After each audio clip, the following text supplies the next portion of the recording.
Bonjour, je suis Sylvain et je vous invite à me suivre pendant la création d'une entreprise de Ghost Kitchen. Le concept est simple, je documente de A à Z la création de l'entreprise et son fonctionnement et je le rends complètement public sur YouTube afin de vous inciter à créer vous-même votre propre entreprise. L'objectif premier est de montrer comment fonctionne l'entrepreneuriat et de vous inciter à créer votre entreprise. Mon second objectif est de montrer que l'on peut créer une chaîne YouTube où on partage son savoir et sa passion et gagner sa vie en le faisant. Si ça vous intéresse et que vous voulez voir plus de vidéos sur l'entrepreneuriat et la création de cette entreprise, je vous invite à liker cette vidéo. Je vous remercie.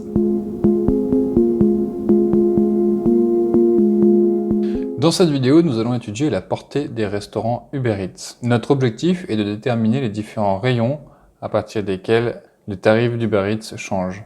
Une fois que nous aurons ces rayons et que nous connaîtrons donc la portée d'une Ghost Kitchen, nous pourrons déterminer le meilleur emplacement dans Valenciennes et commencer à établir une stratégie. Donc la magie de YouTube, c'est que je vous ai déjà fait le boulot sur ordinateur. Donc comme vous pouvez voir sur mon écran, je suis parti d'une Ghost Kitchen au centre de Valenciennes, au 10 Place d'Armes, qui est le Otako. Et là, j'ai joué au juste prix en demandant à Uber Eats régulièrement des distances différentes, à différentes adresses, de me faire livrer à manger. Et je vois quel tarif il me propose pour la livraison. Et comme ça me permet d'essayer d'évaluer, de tester les différentes adresses pour voir où le prix change. Donc j'ai commencé ici, vous voyez les points verts, et donc 94 rue de Paris, sur la distance qui est ici, on peut mettre grosso modo une mesure. On a environ 300 mètres carrés avec le premier test. J'ai fait le deuxième test vers les 800, puis vers les 1 km 3, et ça m'a permis de déterminer que le changement, donc le premier changement de tarif d'Uber Eats qui fait passer de 99 centimes la livraison à 1,49 €, se situe autour de 900 mètres. Donc après, j'ai repris le même concept et je l'ai fait à l'est et au nord, afin de déterminer si c'est juste un rayon de 900 mètres, ou si c'est plutôt basé sur un temps de trajet, un temps GPS, ou quelque chose comme ça. J'en ai déduit grosso modo que c'est basé sur un temps de trajet, et que le plus pratique pour moi à utiliser, c'était le temps de trajet à pied. Parce que c'est une unité, en fait, si on prend en temps de trajet à pied, ça tombe à peu près toutes les 5 minutes de marche et un changement de tarif Uber Eats. Et donc ensuite, j'ai continué à faire le juste prix, et comme vous voyez sur tous les points ici, j'ai pu déterminer chaque tarification. Et donc en gros, voici les tarifications qui existent, et ça va donc jusqu'à une portée de 50 minutes à pied, soit 4 km environ. Et le premier rayon où on est le plus efficace fait environ 1 km. Et donc maintenant, il faut essayer de retranscrire ça sur une carte en quelque chose de pratique. Et là, j'ai trouvé un site qui est vraiment sympa pour ça. Donc la première tranche dans laquelle une Ghost Kitchen est la plus efficace, c'est à 15 minutes à pied dans un rayon autour de la Ghost Kitchen. Donc là, avec Oale, on lui dit par exemple pour le Otako de Valenciennes, et on retombe sur ça. Et donc on compare assez facilement. Là, c'était juste après l'ESCO, on voyait la différence, et là ça retombe grosso modo bien, donc on est bon. Donc là, on a la zone où Otako est le plus efficace, où un restaurant globalement est le plus efficace. Et on peut mettre en place chaque zone pour pouvoir la visualiser directement. Donc la première zone, c'est 15 minutes. La deuxième zone, c'est 20. La troisième zone, c'est les 25. 30. 35. C'est un peu long à faire comme ça. 40. 45.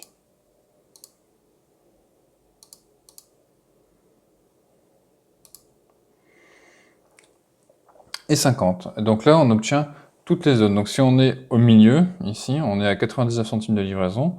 En gros, on augmente de 50 centimes environ par nouvelle tranche. Donc nous, ce qu'on n'a pas encore comme information au jour d'aujourd'hui, c'est de savoir quelle est la perte de clientèle à chaque nouvelle zone. C'est sûr, on est le plus efficace dans la tranche à 99 centimes, Et chaque tranche au-dessus couvre une zone beaucoup plus grande, on va dire. Donc là, on voit la portée de notre restaurant. On voit aussi tout ce qui est hors de portée sur la zone de Valenciennes. Pour que ce soit un petit peu plus clair, je vais garder les extrêmes surtout. Donc là, on a les deux extrêmes d'efficacité sur un restaurant que l'on place au milieu. Il faut savoir que dans la zone à 0,99 centimes, on va vraiment être les meilleurs, le mieux placés, car on aura les frais de livraison les moins chers, on aura le temps de livraison le plus court, et du coup, on aura aussi la nourriture qui va arriver chaude. Quand on arrive sur l'extrême de la couverture, c'est là où on risque d'avoir des clients un peu moins satisfaits, car ils sont grosso modo livrés plus lentement, et donc l'attente est plus longue, c'est plus cher, et le plat est plus froid, donc ils ont tout en moins bien, les pauvres. De ce que j'ai pu voir des vidéos YouTube sur les livreurs Uber Eats, globalement ils préfèrent les petites livraisons aussi, ils sont pas super fans des grandes livraisons.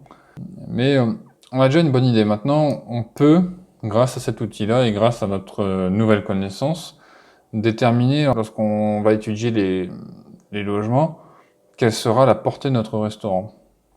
Donc ce que l'on remarque sur cette carte, c'est que si on place une seule Ghost Kitchen au centre de Valenciennes, alors on va perdre Petite Forêt, ici, qui est une zone à la fois commerciale et une grosse zone industrielle au-dessus avec beaucoup d'emplois, pour l'ouest. Pour le sud, on est vraiment limite. Toute la zone de Aulnoy-les-Valenciennes, c'est extrêmement étudiant. Et ici, c'est un campus étudiant assez immense, dans lequel j'ai fait mes études d'ailleurs.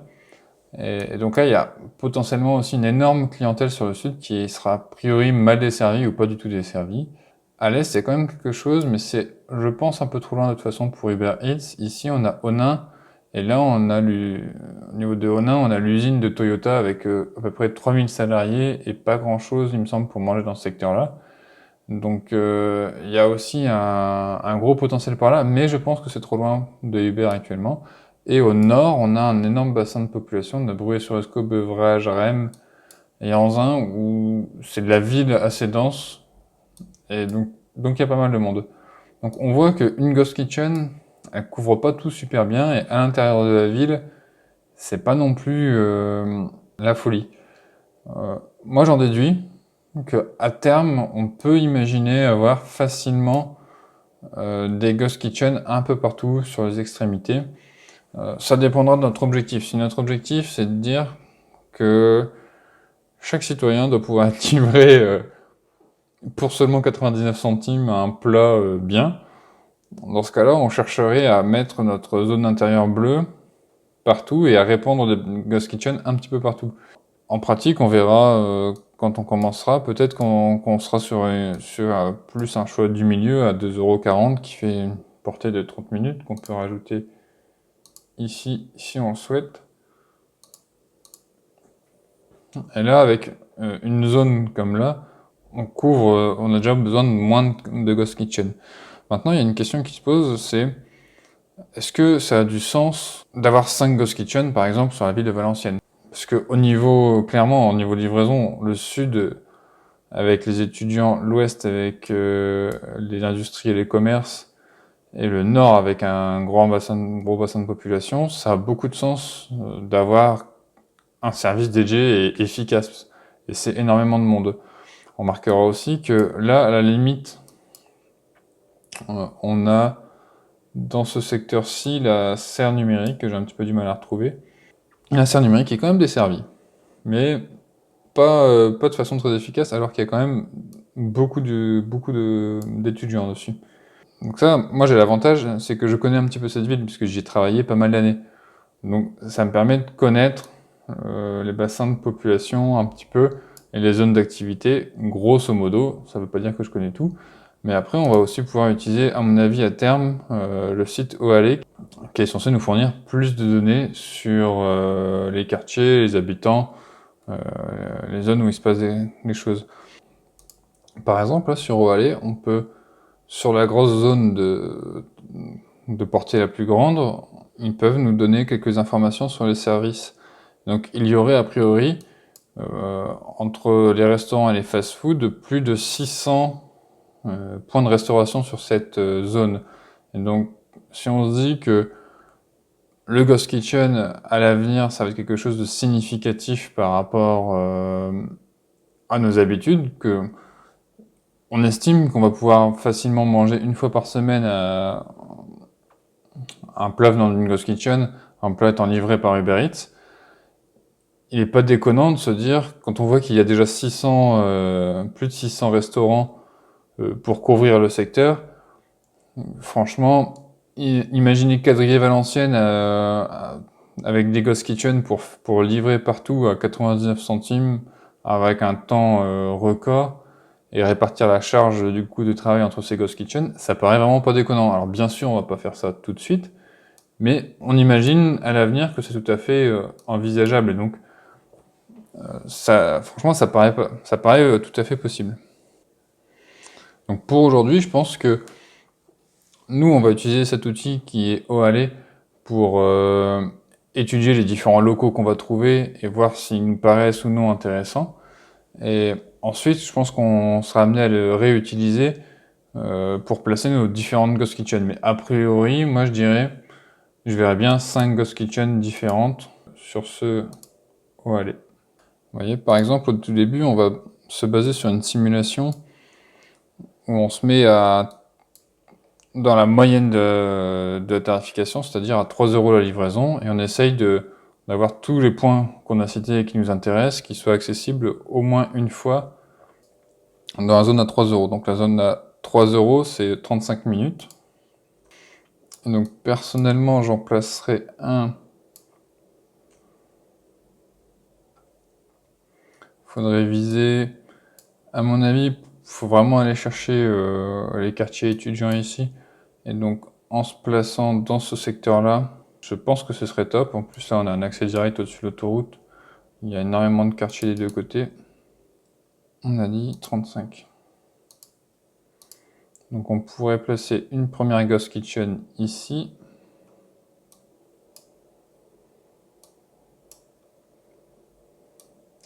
Une deuxième en centre-ville, comme on avait au 11 Place d'Armes, c'est pas déconnant, au 10 Place d'Armes.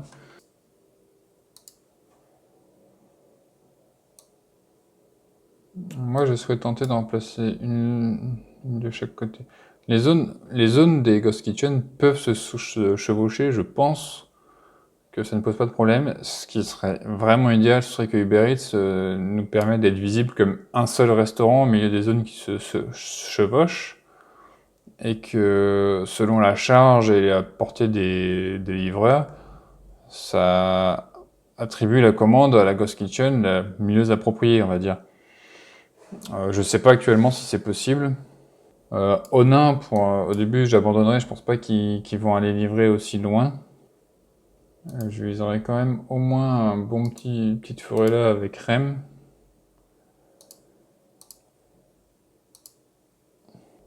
Je pense qu'à terme, ce serait pas déconnant que la zone Valenciennes Centre soit recouverte entièrement par d'autres Ghost Kitchen en renfort. Parce que normalement, le volume de vente là-bas doit être vraiment là où c'est le plus sympa.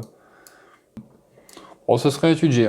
Je partirais déjà sur ça. En bas, je couvre l'université. En haut, une zone industrielle et les villes et la zone commerciale. Là, j'ai le centre-ville avec de Valenciennes. On pourrait se poser la question, est-ce que ça vaut le coup de creuser vers Saint-Saulve? Et Bruay, pour moi, il faut le desservir, je pense aussi. Donc j'aurais tendance à remettre un point par ici. Et là, j'aurais peut-être... ici, on a la sphère numérique, donc je dirais qu'on doit avoir à peu près 2000 étudiants, et c'est tout un quartier qui est en train d'être rénové. Donc mettre une Ghost Kitchen, par exemple, un petit peu au-dessus, ce serait très efficace. Là, on voit qu'il y a un trou. On pourrait peut-être même monter encore un petit peu. Mais je pense que dans ce coin-ci, par exemple, ce serait pas mal. Donc vous voyez, ce qui est bien fait avec Oale, c'est que à Valenciennes, on a l'Escaut qui traverse et qui rend la circulation extrêmement difficile. Donc la ville, on peut pas juste tirer un rayon, ça a pas de sens. On le voit avec la zone que je viens de mettre à l'instant à Bruay. Oalet en plus a su comprendre que là, ça c'est un pont ferroviaire. Et on voit bien que ici, on dessert Bruay, mais on dessert vraiment pas de l'autre côté. C'est assez impressionnant. Donc ça, ce serait un exemple d'implantation que je trouverais pas mal pour les 4 premières Ghost Kitchen à Valenciennes. La réalité, c'est qu'on va déjà en placer une, et après on va essayer d'étudier où vont les ventes pour déterminer quels seront les prochains emplacements pour essayer d'en tirer des conclusions. Ensuite, sur Oalet, je pense qu'on pourra avoir un petit peu plus d'informations sur les différents quartiers, sur ce qui existe. Donc voilà pour cette vidéo. On a un outil vraiment sympa pour essayer d'étudier les zones de chalandise pour nos Ghost Kitchen. Et surtout, le plus important, c'est qu'on a la tarification en fonction de la distance de Uber Eats. Donc voilà, on commence à avoir une bonne vision et on répond à notre question. Est-ce que une Ghost Kitchen peut servir une ville complète, une zone complète comme Valenciennes?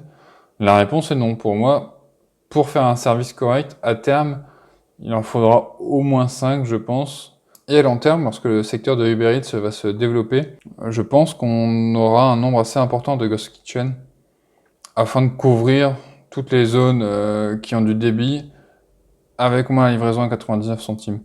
Je suis curieux de savoir quelles seront les capacités de ces Ghost Kitchen en termes de débit de plats.